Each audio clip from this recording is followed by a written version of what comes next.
say, hey, family.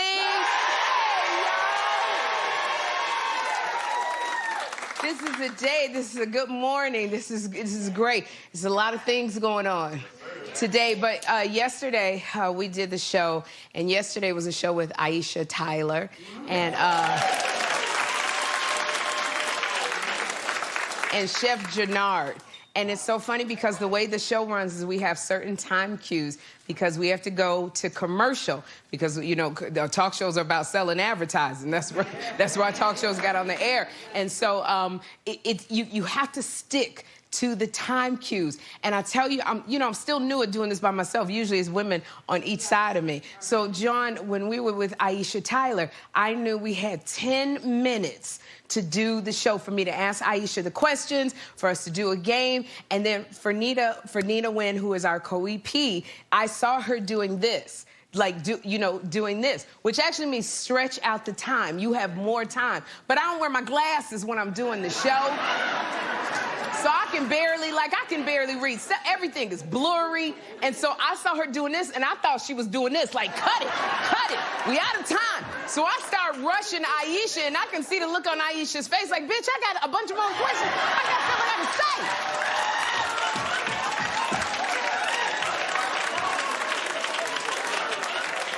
And I'm looking at her, because Aisha and I have known each other for over 20 years, and I'm looking at her like, you got to go. You got to go. And we're trying to do this game, and I'm trying to talk, and she's doing a great joke, and I'm like, shut up! We gotta go! And I can see Fernita doing this, and I'm like, I got you. I'm cutting the show. I'm going to commercial. And then I get off, and she's like, no, we had like 2 extra minutes. And I'm like, well, Aisha ain't talking to me. I didn't rush her off the show. She got 5 more things she want to talk about. I didn't, and then so we got that. So I know that I told her you got to make it big like this because I can't see. And then we went over to Chef Jannard, who is from Chicago, and he's got a great book out, and he's cooking. And yes, so amazing. We over there cooking, and they always get on me because when we have food segments, my face is buried in the food because I don't eat breakfast. So by the time you get over to me with garlic and tomatoes, and I want to eat. I'm not trying to. So I'm always eating. So I got to remember to look up, and I see one of our other producers is Brianna, because she's new. And by the way, Brianna, happy belated birthday. Cooking with Chef Jannard and Marco G, and the other 2 guests are over there, and they're eating, and I'm supposed to ask Marco questions and all of that, and I'm asking Chef Jannard questions, and I see Brianna doing this. Like, and I'm going, what is that? I don't have glasses on. And so that means you know, go to the drink, because he's got a drink that he wants to show me. Go to the drink, and I just thought that something was wrong with her neck when she was doing this. And oh my goodness, it was a comedy of errors, but it was great, and the food was so good, and they were like, we gotta see your face, and I'm like, but I'm hungry. So I said, well, let me go over to Marco G so they can see this beautiful plate of food, and I can ask him how the food is. All you see on Marco G's plate is gravy. He done ate all the daggone food up. I'm sorry, the salmon was salmoning, Sherry. I thought you was vegan. Not on Wednesdays. When I tell you this plate was empty, Marco had tore that food up. Then I'm mad at Marco because I'm looking at the producer going, well, how come he get to eat and I don't get to eat? But we made it through the show, Marco and John, didn't we? Made it through the show. Oh, these cues, I got to get better at them. But I'm excited that you guys are here today because it is a great show today.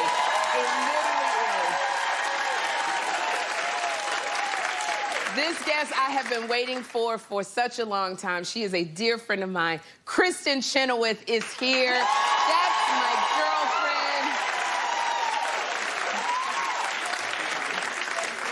Plus, Jacquees is here to perform. Look at him. I'm glad I got Jacquees without the glass. He's such a sweetheart. Listen, I went up in his dressing room. I said, is the King here? Is the King of R&B here? Oh, my God. He's a good guy. And, Sherry, I still want you and Kristin Chenoweth to go out on one of those variety show tours like Don Rickles and Regis Philbin used to do. I think the 2 of y'all could do it. We do, like... Because Kristin can sing and I'm funny, so we could do a great variety show. I'm telling you, it could work. Let's get it on the road. I'm telling you. Yeah. Oh, my goodness.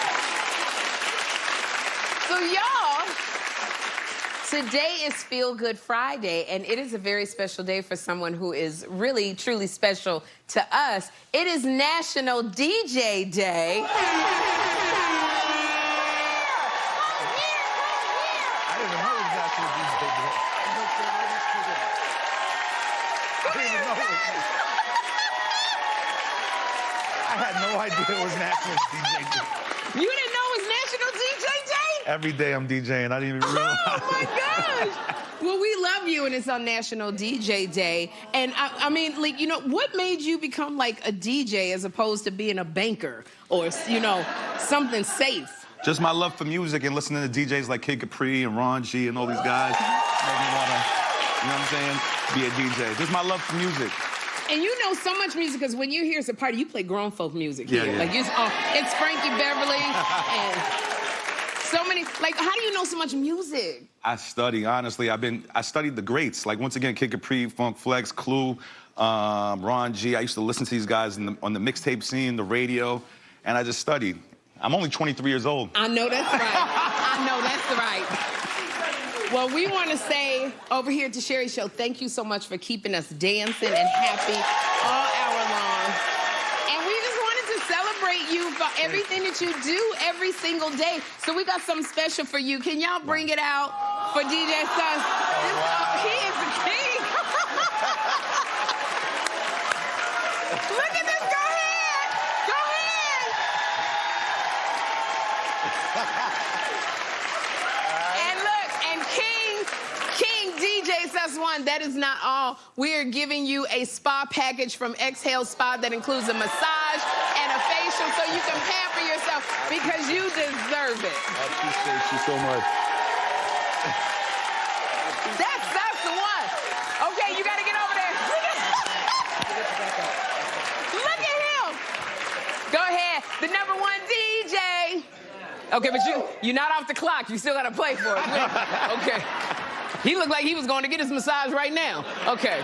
Still on the clock. Still on the clock. We love you, Sus. Oh, man. When I tell you, I don't know if I can love this woman more. Cheryl Lee Ralph, she did an interview on the Golden Globe. This woman right here. I'm so glad she's getting her flowers and her props now. Because she's been out here working hard. But she shared the advice on the Golden Globes red carpet, the advice that she would give her 15-year-old self. Take a look.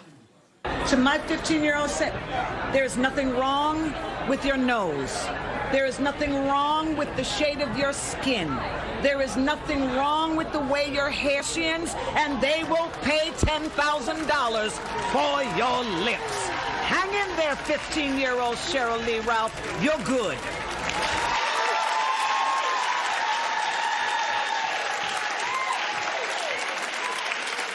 I love what she said. She said what she said, what she said. And I like that because I know every doggone Kardashian is sitting there going, who is she talking about? Who is she talking about? But Cheryl Lee Ralph has a point because here's a photo of me at 15 years old. That's me when I was 15. And I guess if I was to say anything to my 15-year-old self, I would say, girl, your not having hips is going to take you far. So don't worry that you have no hips. And I would tell her, and I would say to you, your teeth. Everybody that calls you, big teeth and makes fun of your teeth and always bullies you about your teeth gonna take you to the top, girl. Those big old teeth in your mouth. And I think I would also tell Sherry, you know what? Take more risk and be fearless and take risk because the whole world is ahead of you and keep that smile. That's what I would say. Oh my gosh. I knew I was gonna grow into these teeth. I really did. But I think that everybody literally should look in the mirror and they should talk to their 15-year-old self because sometimes you have to remind yourself and then you go back and say, can I take that advice right now? And I love that Cheryl Lee Ralph accepts who she is because this is such a great message for young girls to see because I think in this day and age, social media makes women, young girls so self-conscious because you see It is filtered perfection. That's what it is. Everything is behind a filter, and it looks like perfection, but it's like you have to embrace those imperfections. And what you don't know, young ladies and men, your imperfections will carry you so far. They're perfectly imperfect. They're going to take you far. That thing... Usually that thing that you hate the most about yourself, and we hate a lot of stuff, John, when we're younger, that thing that you hate the most about yourself, it will serve you well as you go forward because it makes you unique.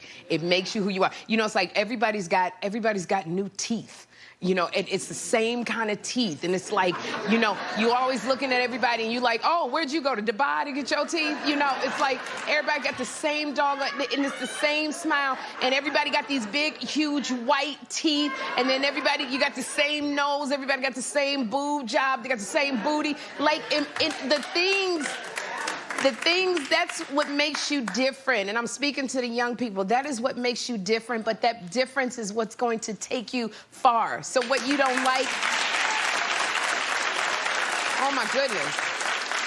Thank you, Cheryl. They used to tell me all the time, John, because I'm knock-kneed. So my knees knock. So everybody in high school, they used to go, I would walk past them, and they go, who's there? Every time.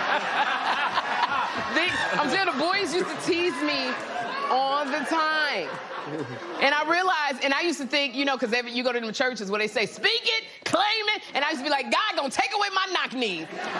You know what? In my 50s, I am still knock-kneeded. Sometimes they knock and I fall, and, you know. But my knock-knees, it makes me who I am. It's one of the things that makes me so funny. So you gotta embrace it. You have to embrace those things. And so thank you, Shirley Ralph, for your advice. We sure appreciate you. We love you so much. Now, there's this new trend in relationships because more and more couples are choosing to live in separate homes. And it's called, clap if you've heard of this, where couples live in separate homes. Okay, it's called LAT. It's called living apart together, LAT. Okay, so I'm gonna ask another question. Those of you who are with your partner or spouse, clap if you would want to live apart from your spouse. You want to make sure I see you. You like, yes. I'm into this. Okay, now this concept, I did not understand this concept at first. Okay, yeah, some of y'all going, well, let me think about it for a minute. I didn't understand this concept at first, but I kind of get it now because, you know, when you're young, you say, oh, my God, I love my man. We're going to be together all the time. You want to hug. You want to spoon. You want to kiss all day. You're going to love conquers all. But as you get older and you with your partner, you realize that's, You get older and you realize we don't need to spend 24 hours together. You get older, you're like, I don't need to do a matching T-shirt. You know what I mean? He's mine, I'm yours. And I feel like absence makes the heart grow fonder. And I remember, and it's not that you're breaking up, but I remember Sinbad told me, the comedian Sinbad had told me that he did this one time. He and his wife had gotten divorced, but then they got back together, but they had two separate houses that were next door to each other because he was like, I just need my space, and when we get back together, it's amazingly good. So sometimes it's like, especially us women, you know, you used to spoon when you were in your 20s, but now you're like, I'm hot. It's hot. What you gonna get off me? Y'all crabby, you sweat and you got them night sweats, and you like, get over there. You know, or then they want to spoon and you like, didn't you put lotion on your feet? What's going on? I don't know how many times have you walked in the bathroom and fell into the toilet because they don't put the seat down. You want to watch, you watch one show, he wants to watch all the murder mysteries. Then, oh, Lord, if you got a partner, they got that sleep apnea, and then they snore all the time. You ever tried to wake up a man that you laying with and he snores? He don't wake. And you know, when you got that sleep apnea, it's like you die every 45 seconds. You in there, first of all, you got that big old bubble thing on your head with the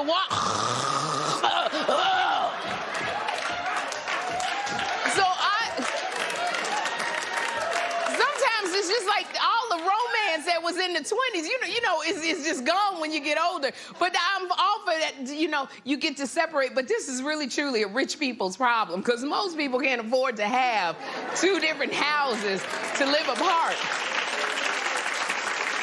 But I say, if you can find a little place that you can escape, you know, have your space. I remember my grandmother used to be upstairs, and when I was little, I never understood they wasn't in the same bed. My granddaddy used to be in the basement downstairs in his bed, and my grandmother had a room upstairs, and I guess when stuff was about to happen, she go, Bill, come on upstairs.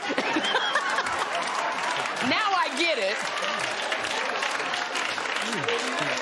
Oh, gosh. But if you can find, I don't know so much a different house, but if you can find a little separate place, sometimes you have to be apart, and then you come together, and it's nice. You don't mind the sleep apnea when you come together. So I kind of got it. Now, y'all, Marie Osmond is defending her decision not to leave her children an inheritance. She said that she believes that leaving your kids money will make them lazy and entitled. So instead of leaving her money to her kids and grandkids, she says she plans to spend her money with her husband and give the rest to charity. Now, clap if you would leave money for your kids, if something happened to you. The majority of you would. Now, this is very interesting, y'all. When I was the legal secretary, I worked for an attorney who did estate planning for really, really rich people. And a lot of the rich people that were our clients believed the same thing. They did not leave money for their kids because they said they wanted them to know the value of money and the value of work, and they wanted them to work. But there's some, you know, it's something to it. I don't know. A lot of kids, the young ones, I think, don't have the same work ethic that we have. You know, I meet a lot of kids that don't have the hustle, John, that we used to have. And I'm guilty of this myself because Jeffrey does not know the value of money. He thinks Apple Pay is the cure-all for everything. I don't know if y'all have kids that Apple Pay. Jeffrey just clicked, and I'll have a little thing on my phone that says he didn't use the Apple Pay. And sometimes I will say, how did a chopped cheese cost $24? Because he gets everything on Apple Pay. He went to a Knicks game with James, our security, and came back with 2 jerseys. He did Apple Pay, $90 each. Those jerseys, because he don't know the value of money. And I said, why do you need 2 jerseys? He said, because the little girl, I can't say her name, the little girl at school, she said she wanted one, so I got her one. I said, no, I got her one. You didn't get her one. That's my gift. And before you go buying some girl a jersey, you get your mama a jersey with that Apple Pay. So, I don't know, these kids, you know, I would want to leave something. I worked hard. I would want to leave a little something to give him a little seed to start with. But, you know, but I was thinking about with the Osmonds. The Osmonds, it's pretty like 8 to 10 siblings in the Osmond family, which means they got about 1,782 grandchildren. Those Osmonds. So out of 1,782 grandchildren, you telling me y'all can't get together and make some kind of money if they don't leave you anything? One of y'all should be able to carry on that Nutrisystem endorsement that Marie Osmond has had for the last 22 years. There is not another pound of weight that Marie Osmond can lose. So somebody can, you tell me out of 1,782 kids, not one of y'all can play an instrument and have a band. Y'all all live in Utah. Out of all 1,782 years, of land. And I know this because I watch Yellowstone, and I know what they do in Yellowstone, so I know one of y'all got to be a farmer. So in Marie Osmond's case, I agree with you. You got all them daggone grandkids. Y'all should be able to get together and do something like the Kardashians and get on TV, have a reality show. So I don't know if you need her money. Y'all don't go anywhere because up next, actress and Broadway legend Kristen Chenoweth is here.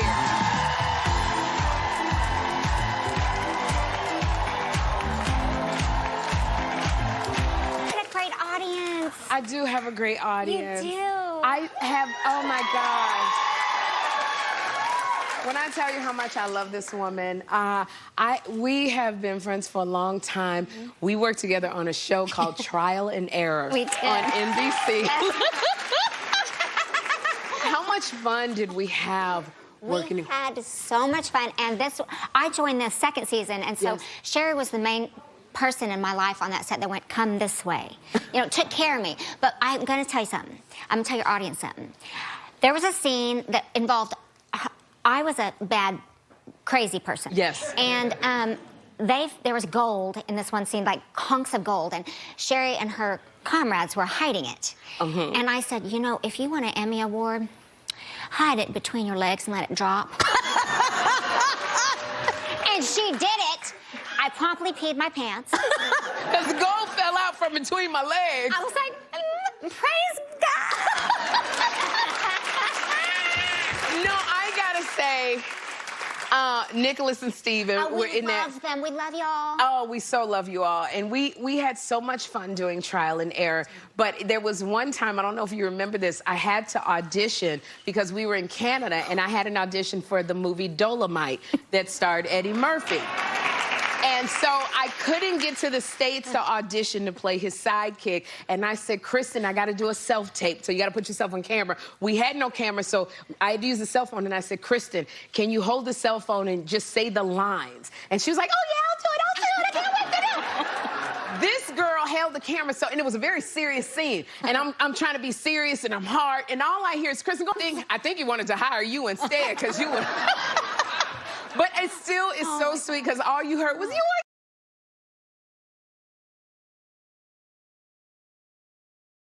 just so good. You're making me cry right now. Well, because she did. You were so good. I love it when you're happy. I so do. And what I love is seeing you and your fiance, Josh, together. You guys are now getting married. And you are so happy. But what I didn't know, I did not know that you had your first date at the Waffle House. What? Kristen? Sherry, who doesn't like waffles? He said, where do you want to go? He said, I'm going to court you. I was like, what are we in, 1936? Okay. And I said, I'm very too busy. I'm far too busy. And he came to Boone, North Carolina, and I had a show that night, and he was like, come. Like, he couldn't believe it, like, just because he's a country music musician. Yes. He never did into, like, an operetta, Broadway thing. And then he said, where do you want to go? I said, you know, it sounds real good. It's the Waffle House. And so we went. You went to the Waffle House.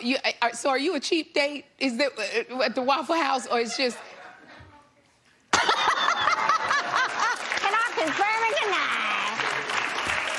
You better go ahead, girl, quick. Now, 20 years after you were in Wicked, if you went to see Wicked, Kristen Chenoweth, oh my goodness. I went to see you on Broadway in Wicked. Oh my goodness. And your song Popular is now, like, it's trending on TikTok. What does that feel like? You know, I have to say, when you're a part of something that reaches a lot of people, it feels, is it okay to say it feels good? Yeah. It feels good. Yeah. Just that it's still, people like it. I prayed for something to be, that I could be in something that people would have heard of. Because I had done a show and won a Tony, and it closed the next day. And I was like, dear Lord, if I could get my Les Mis or Phantom, that'd be great. And then Wicked. And Wicked, and this song got literally 3 million likes in 4 weeks. So it's huge. I can't. It's huge. So happy. And I'm really happy because now Wicked is coming out on film, and Ariana Grande is playing Glinda, the Good Witch. Now, Ariana Grande is your girlfriend. Did you pull some strings to get Ariana Grande? No, she didn't need string pulling. Okay. She's got her own talent. I met her when she was 10, backstage in my dressing room at Wicked. Yeah. And she said, I want to play Glinda. Just in the same exact voice. We have the same voices as we did. And we just became close, and, you know, people say, oh, you mentor her. Yeah, I do, but she mentors me too. It's a two-way street. Yeah. I love it. I love that you and Ariana are such good friends. I love her. And it's so funny because when I was reading your book, Ariana Grande wrote the foreword to your book. But, you know, and the producers told me, I didn't know this, that you have a hard time asking your friends for favors. I do. You notice I've very, like, have I even ever asked you for a favor? You've never asked me for anything? Because I don't want to, I wanted our friendship to be that, and not like, I don't want anyone to feel uncomfortable by having to say no. When I ask, I go, listen, you're probably going to say no, and you should. It's a lot. I don't want you to go out of your way, but if you could, but don't worry about it. And by the time I get to the question, they're like, well, I'm exhausted now. Girl, you know, anything you want from me, I will do because I love you that much. So You're anything. Gonna be so sorry. Anything, girl. Thank you. Don't be, you know. We used to talk all the time when we were filming Trial and Error, and I remember you told me that you were adopted as a baby. And I didn't know the story of you connecting with your birth mom. Yeah. So when you finally connected with your birth mom, how was that? I met her, and I walked in the door. It was a mediated situation. Yeah. And she went, "It's you?"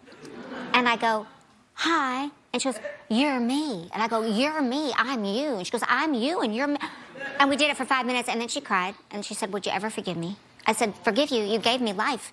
My mom, June, and Jerry gave me a life." But she said, "I want to tell you something. Every year on your birthday, I went and found a private room and just said, 'Oh, Lord, let her feel me.'" And I said, I cried hard. And I said, every year on my birthday, I went alone, and I said, "Dear God, if you could just let her feel me and let her know that I..." Wow. I know. God is absolutely amazing, and we talk about that all the time because of our faith, and we always talk about how good God is. So good. And so when I was reading I'm No Philosopher, But I Got Thoughts, your newest book out, I just said, it's so much about God, but what I've always loved about you is you don't hit people on the head with your faith. You're such a respecter, but it's so much about your faith and how it just shapes you. So this book, you know, you give so many thoughts on so many different topics, and I love it. Can you tell us about it? Yeah, I was asked to maybe start writing another book. I wrote one in 2009, and it felt like I was constantly late with a book report, you know? And it was a good cathartic experience. It was a New York Times bestseller, and you know, I'm scared to touch something like that again, but I started reading my own journal. I'm a big journaler, a big reader, and I started, what if the book was based on some of my journals? And so that's kind of how the book was born. Girl, and I'm telling you, it's so crazy, this book, because it's like, if you could get in Kristen Chenoweth's brain, it's the most chaotic brain ever. There were times you were writing like this, and I had to read the book. My like, thoughts on vertigo. Your thoughts are on vertigo. Oh my gosh, and I gotta read this. So, because you gotta stay here. Yeah, I want you to stay here. Up next, in addition to Kristen's book, there's something that I am dying to learn more about, and we're gonna find out next what it is.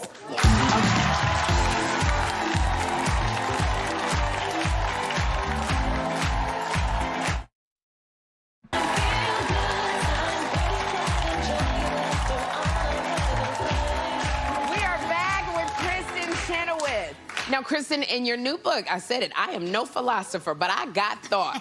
Okay, you got a little bit of everything in this book. Yeah. And so there are random charts, there's random lists about things going on inside your brain.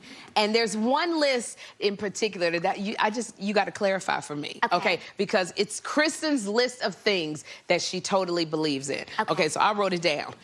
My dog speaks English. Yes. Why do you know that? Well, you have a dog. I have a dog. Doesn't that dog speak English? I think she communicates to me in English. Right. Yes. Right, so my dog will say, right. I'll say, "Oh, you're hungry," and then she'll go, I swear. And you know exactly what she... Yeah, and then, I want to go for a walk. You know, I know when she wants to go off. I go, I gotta pee. And so, I believe it. I believe my dog understands everything I say. And it is completely in English. I'm with you on that. Thank you. Okay, girl. Now, number 2, Sasquatch, which is like Sasquatch is Bigfoot. Yes. You believe in Bigfoot? I've seen him on TV. So you believe, do you believe he's walking around out there somewhere he's near? Yeah, it's kind of like him and the Loch Ness Monster. Yes. They're meeting up at night laughing at all of us. Okay. I got you with there. Now, time travel. For sure. You believe in time travel, Okay. really? Okay, here's an example. The Wright brothers who developed the airplane. That's right. I believe they came ahead, maybe right now or ahead of us, and they went back in time and went, hey, let's do it now. And then they... And they disappeared. Yeah, and now... Right. Yeah. So where did they go? That's my thoughts. Okay. That's right. Where did they go? Where did they go? All right, I can get with you on the time travel. Thank you. Okay, this I believe. Life on other planets. I do. Clap if you believe that. Thank you. Okay, during COVID, this is not a dumb blonde moment. I'm actually pretty smart. But You were really smart. Thank you. And my fiance, we were watching Neil deGrasse. Neil deGrasse. Yeah. Yes. And I've learned there that there were many, many other satellites. Satellites. Yeah, satellites around. No. Galaxies. Thank you, Dan. But me and Kristen planets sitting together, you ain't gonna never get nothing good. The galaxies. The galaxies. Like, where's Earth and all of us? And then there's a whole, he said, like a grain of salt, a sand. Yes. We're just that. So if I'm thinking we're so big and vast. Yes. And God created the heavens and earth, then of course there's probably caveman times on another thing, way ahead of us on another time. People like us right now, who knows? Or maybe there's like little aliens, you know, who knows? I do think that there's other life on other planets. Right. I believe all that stuff I used to see in like in Rod Serling's thing. What was Rod Serling's thing, Dan? That's Twilight Zone. Remember like the recipe book? Yes. Oh, y'all, if y'all don't see the recipe book, watch the recipe book. Watch it so I tonight. believe in life on other planets. Me too. Okay, maybe it's a man up there I could meet. All right. Now, here's the other thing on this list. This is the other one, my friend. My mom has a psychic connection to those she loves most. She does. Yeah? She does. When I was growing up, my mom would be like, you're sick. You don't feel well. I was like, no, I feel fine. And darn it, that night I was like, she just knows. And she'll call me on random, my hello. She'll be like, what's wrong? I'm like, how did you know? So our moms, and you know, my birth mom has it, my mom, Junie Chenoweth, it has it. I don't know what it is with moms and daughters, but a lot of them connect. Yeah. That way. It's that God connect that he gives us. Yeah. Girl, you know what? You don't understand how much I love you, Kristen Chenoweth. Love you too. To the moon and back. This girl right here, her book, I Am No Philosopher, But I Got Thoughts. It is in stores now, and everybody in the studio audience, you are all getting a copy. Up next, a performance from singer Jacquees. Keep it here. Kristen Chenoweth.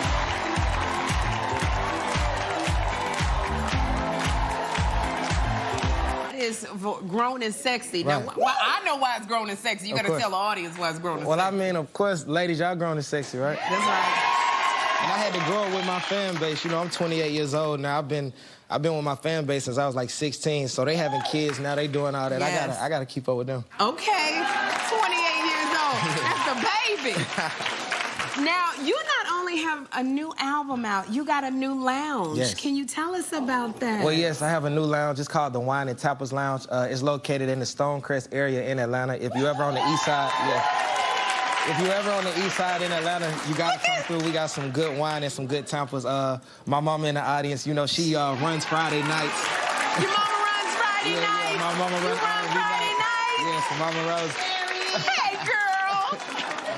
I love you, Sherry. Well, I love you, too. If you wasn't here, I'd have done a lot more flirting, but the mama's been on it. Hey. But I know you can't be bringing your mama everywhere, Jacquees. But no, we're so glad you're here. So I heard that you brought a gift for me, which Oh, I'm yes, so excited I about. did. Oh, I got you a lot of stuff. Wait a minute. Oh, my goodness. So, Wait, is this your DVD? This is like videos? well, nah, so right here, this is the album. This is a hard copy of the album, sincerely for you. We got it taped up there. And I got you, of course, some candles. I know you like to smell good. I do. I got you a Jacquees hoodie. Okay, you got everything. I got you a Wait. lot of stuff. So, Jacquees, I want to thank you so much You're for welcome. being here. Jacquees' album, Sincerely For You, is streaming now. Go to SherryShowTV.com to watch this latest video. We'll be right back. Jacquees. So, thank you, man.